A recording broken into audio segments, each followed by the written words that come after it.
क्या आपने कभी सोचा है कि माफी एक ऐसी कला है जो ना सिर्फ दूसरों को आजादी देती है बल्कि खुद को भी मुक्ति देती है ना। मैं आरजे ऋतु रॉय, आपकी होस्ट और दोस्त, लेकर आई हूं आज जिंदगी से का एक और खास एपिसोड जिसमें हम बात करेंगे माफी की कला की, द आर्ट ऑफ फॉरगिवनेस की। सुना है आपने इसके बारे में? हर इंसान के दिल में कुछ ना कुछ शिकायतें होती हैं, कुछ पुरानी यादें, कुछ ऐसे जख्म जो भरने का नाम ही नहीं लेते। और इन्हीं जख्मों के बीच हम अपनी जिंदगी को, अपने रिश्तों को और खुद को भी कैद कर लेते हैं। हुआ है आपके साथ कभी ऐसा? आज का एपिसोड मेरे लिए बहुत खास है क्योंकि ये सिर्फ एक टॉपिक नहीं है, ये एक ऐसी जर्नी है जो हम सभी को कभी ना कभी, किसी ना किसी वक्त तय करनी पड़ती है। हम सब ने अपनी लाइफ में चाहते ना चाहते हुए कभी ना कभी किसी को माफ किया है और कभी ना कभी माफी मांगी भी है ना। तो बस आज का सफर यही माफी की कला को समझने और सीखने का है। तो तैयार है आप? सबसे पहले मैं आपको कुछ लाइन सुनाना चाहूंगी इस माफी से रिलेटेड। दिल के कोने में रखी हुई कुछ पुरानी शिकायतें हैं। दिल के कोने में रखी हुई कुछ पुरानी शिकायतें हैं, ना भूल पाते हैं उन्हें हम, ना ही मिटा पाते हैं।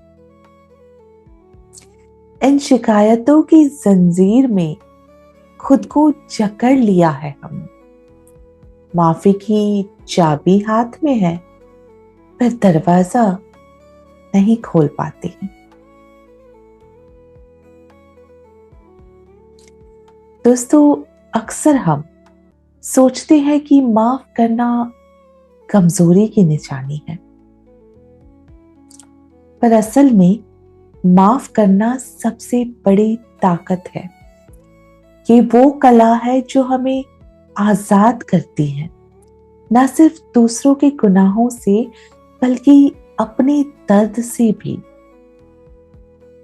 अपने जख्मों से भी, अपनी तकलीफों से भी। जिंदगी में अक्सर हम देखते हैं कि लोग कैसी कैसी सिचुएशन से गुजरते हैं। कभी कभी दोस्त दोस्ती तोड़ देते हैं, कभी भाई बहन रिश्ते भूल जाते हैं, कभी परिवार के लोग एक दूसरे से दूर हो जाते हैं। अनफॉर्चुनेटली, पर हर कहानी में एक मोड़ आता है। एक मोड़ आता है, एक ऐसा पल आता है जब इंसान को रियलाइज होता है कि गुस्सा, नफरत या दर्द, ये सब सिर्फ खुद को ही जला रहे हैं। ये वो पल होता है जब हम समझते हैं कि दूसरों की गलतियों का बोझ हम अपने कंधों पर ढो रहे हैं। सोचो सोचो जैसे कोई इंसान अपने हाथ में मशाल, जलती हुई मशाल पकड़े हुए खड़ा है। उसका गुस्सा, उसकी नफरत उस मशाल की आग है। वो सोचता है कि इस आग से दूसरा जल रहा होगा, पर असल में जल रहा है तो सिर्फ उसका अपना हाथ। थक जाता है वो, पर मशाल नहीं छोड़ता। उसके हाथ में छाले पड़ जाते हैं, पर वो कहता है नहीं, मैं इसे नहीं छोड़ूंगा। फिर एक दिन बस एक पल में उसकी नजर अपने हाथ पर पड़ती है और उसे रियलाइज होता है, अरे मैं तो खुद ही जल रहा हूं, मुझे खुद को ही तकलीफ हो रही है। और उस मोड़ पर, उस रियलाइजेशन के बाद कोई सिंपल सी चीज माफी का दरवाजा खोल देती है। कभी कभी ये एक कप चाय का न्योता बन जाता है, आओ बैठकर बात करते हैं। तो कभी एक छोटा सा मैसेज, काफी टाइम हो गया, कैसे हो? या फिर सिर्फ एक मुस्कान जो कहती है चलो भूल जाते हैं पुरानी बातें, चलो फिर से मिलते हैं। ये मोड़, ये टर्निंग पॉइंट बिल्कुल वैसा ही है जैसे सुबह होने से पहले वो आखिरी पल होता है जब अंधेरा सबसे ज्यादा गहरा होता है। पर जैसे ही हम डिसाइड करते हैं कि अब बहुत हुआ, जैसे ही हम उस जलती हुई मशाल को नीचे रख देते हैं, वैसे ही दूर कहीं से आती है वो पहली किरण, वो पहली किरण नजर आती है। ये छोटी छोटी चीजें हमें सिखाती है कि कभी कभी माफी का मतलब कोई बड़ा स्टेप नहीं होता, कभी ये सिर्फ एक हेलो होता है, कभी एक कैसे हो, और कभी सिर्फ एक छोटी सी कोशिश रिलेशनशिप्स को हील करने की, अपने रिश्तों को बचाने की होती है ना। मैं आपको एक कहानी सुनाती हूँ। पिछले हफ्ते मेरी एक पुरानी दोस्त ने मुझे कॉल किया। उसकी आवाज में दर्द था, दिल में बोझ था। कहने लगी, ऋतु मैं अपनी बहन को माफ नहीं कर पा रही हूँ। उसने मेरी शादी के वक्त मेरी जिंदगी का सबसे इम्पोर्टेंट दिन खराब कर दिया था, सिर्फ अपनी जेलसी की वजह से। अब इतने साल बाद वो माफी मांग रही है, पर मैं माफ नहीं कर पा रही हूं। ऋतु मैं क्या करूं, मुझे समझ ही नहीं आ रहा। ये उसके शब्द थे। मैंने उससे कहा, पहले मुझे बताओ कि तुम्हें कैसा फील होता है जब तुम अपनी बहन के बारे में सोचती हो, तब तुम्हें कैसा फील होता है? तो उसने कहा, गुस्सा आता है, दर्द होता है, और कभी कभी बहुत अकेला भी फील करती हूँ। बुरा लगता है कि बहन होते हुए भी हमारे रिश्ते ऐसे हैं, हम बात ही नहीं करते। सोचो सोचो कितनी अजीब बात है ना। हम एक इंसान की गलती को सालों तक अपने दिल में संभाले रखते हैं, उस बोझ के साथ जीते हैं, उसी दर्द में सांस लेते हैं। पर क्या इस दर्द का बोझ सिर्फ उसी इंसान को तकलीफ दे रहा है जिसने गलती की? नहीं, ये बोझ तो हम खुद ढो रहे हैं। और आज मैं आपको एक और कहानी भी सुनाना चाहती हूँ। ये कहानी है मेरे एक सेशन में आई हुई लेडी की, जिनको मोटिवेशन की जरूरत थी, और हिम्मत पाने को उन्होंने मेरा सेशन लिया था। सेशन के कुछ दिन बाद उनका मैसेज आया कि ऋतु मैं 15 साल अपने पति को माफ नहीं कर पा रही थी। उन्होंने मुझे धोखा दिया था, पर अब मैं थक गई हूं। आपकी बातें सुनकर मुझे जो हिम्मत मिली, उसके बाद मैंने उनसे बात की और हमारी बात जो है आज वहां तक पहुंची है कि आज हम काउंसलिंग को जा रहे हैं। शायद ये हमारी नई शुरुआत होगी। ये सुनकर मुझे बहुत अच्छा लगा। दोस्तों, कभी कभी माफी का मतलब ये नहीं होता कि हम सब भूल जाए। कभी कभी माफी का मतलब होता है कि हम फिर से शुरू करने की हिम्मत जुटाए, फिर से नई शुरुआत करने का मन बनाए।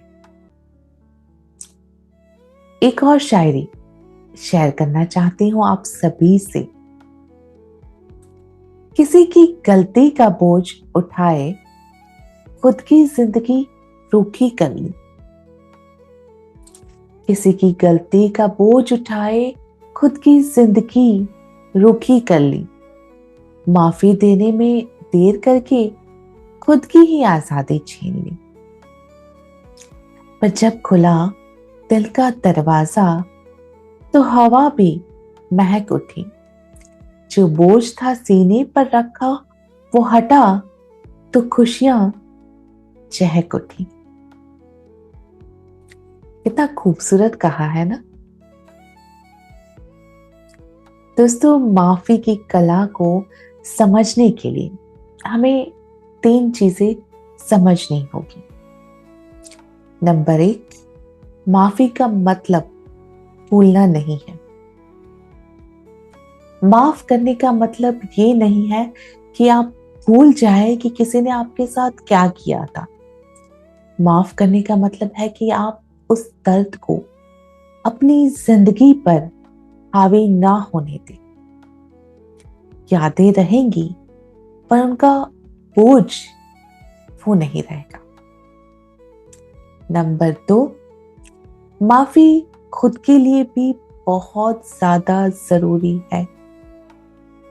जब तक आप माफ नहीं करेंगे, आप खुद भी आगे नहीं बढ़ पाएंगे।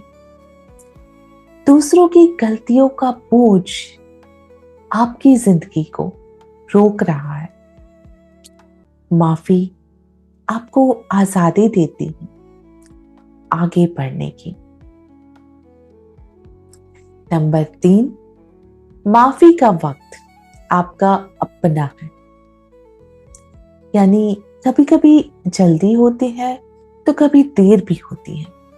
हर किसी को अपना वक्त चाहिए होता है माफ करने के लिए।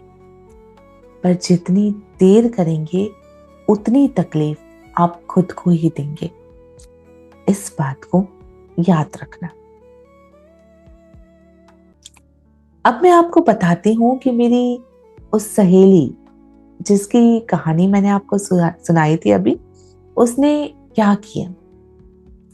उसने अपनी बहन से कहा, मुझे वक्त दीजिए, मैं तुम्हें माफ करना चाहती हूं, पर इसके लिए मुझे थोड़ा समय चाहिए।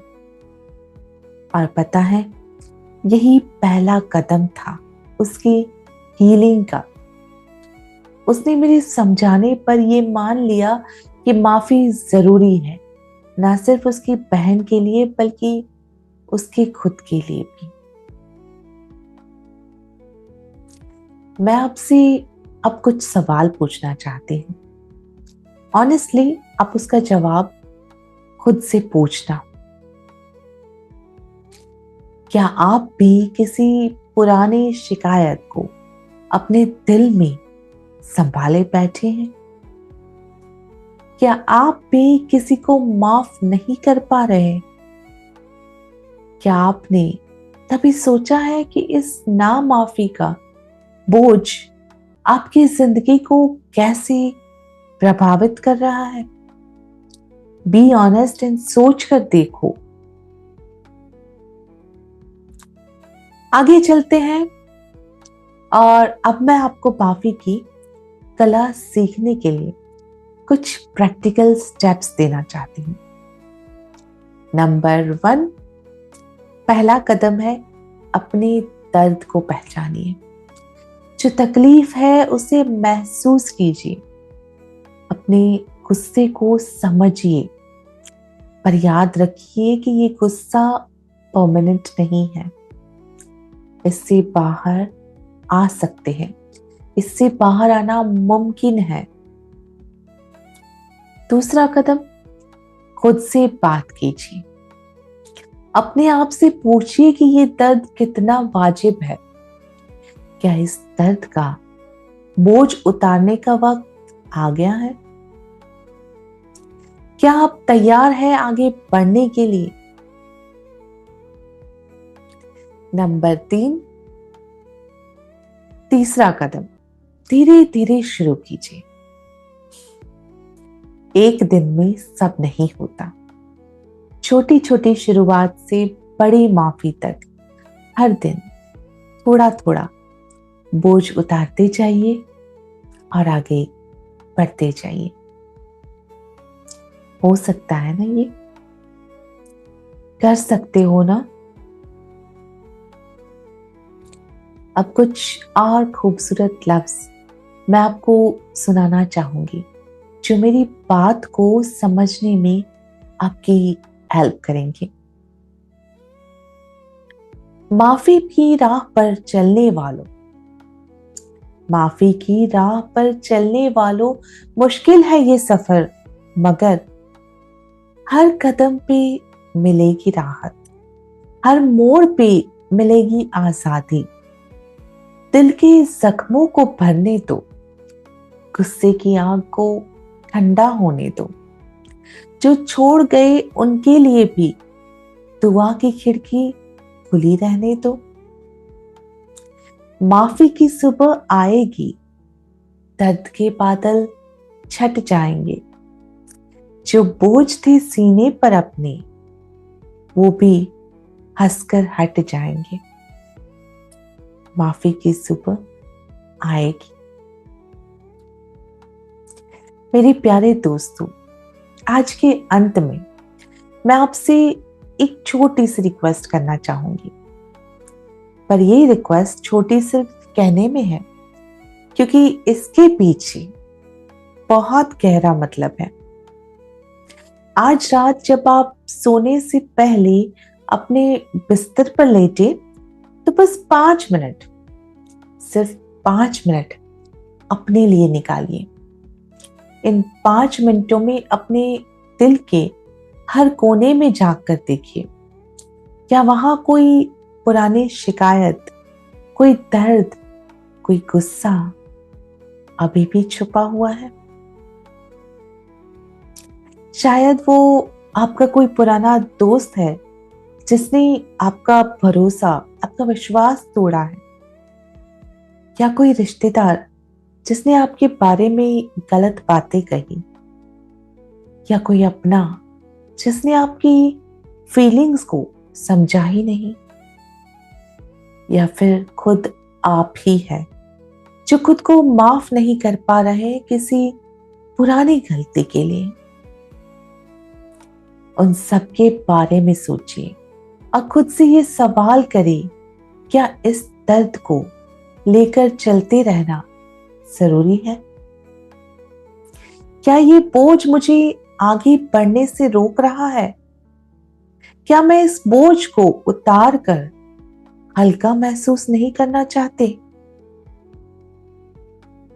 अगर आपका जवाब हाँ में है, तो आज, अभी और इसी वक्त पहला छोटा सा कदम उठाइए। ये कदम हो सकता है एक छोटी सी चिट्ठी लिखना, चाहे वो आप कभी भेजें या ना भेजें। मन ही मन में कहना कि मैंने तुम्हें माफ किया, मैं तुम्हें माफ करती हूं, या फिर खुद से कहना मैं खुद को माफ करती हूं। और अगर आप अभी माफ नहीं कर सकते, कोई बात नहीं, बस खुद से एक वादा करें कि आप कोशिश करेंगे, रोज थोड़ी थोड़ी कोशिश, क्योंकि कभी कभी माफी का सफर लंबा होता है। पर शुरुआत तो करनी ही पड़ती है ना। याद रखिए, माफी का मतलब ये नहीं कि आप भूल जाए। माफी का मतलब है कि आप खुद को उस दर्द से आजाद कर दे, क्योंकि आप, हाँ आप, इससे कहीं ज्यादा खुशी के हकदार हैं। तो चलते हैं, मिलेंगे अगले एपिसोड में। तब तक के लिए अपना ख्याल रखिए, अपने दिल को हल्का रखिए, और हाँ, माफी की कला को समझिए। याद रखिए, माफी देने से दिल छोटा नहीं, बहुत बड़ा हो जाता है। Special thanks to my friends जिनकी स्टोरीज मैंने आज शेयर की हैं, और उन सभी को ऑल द बेस्ट जो अभी भी अपनी माफी की जर्नी पर है। Remember, every step counts. Lots of love and hope कि अगर मैं कुछ ज्यादा कह दी हूं या कुछ ज्यादा बोल दिया हो तो आप मुझे भी माफ कर पाएंगे। RJ Ritu Roy, signing off. See you soon. खुद को आजाद करके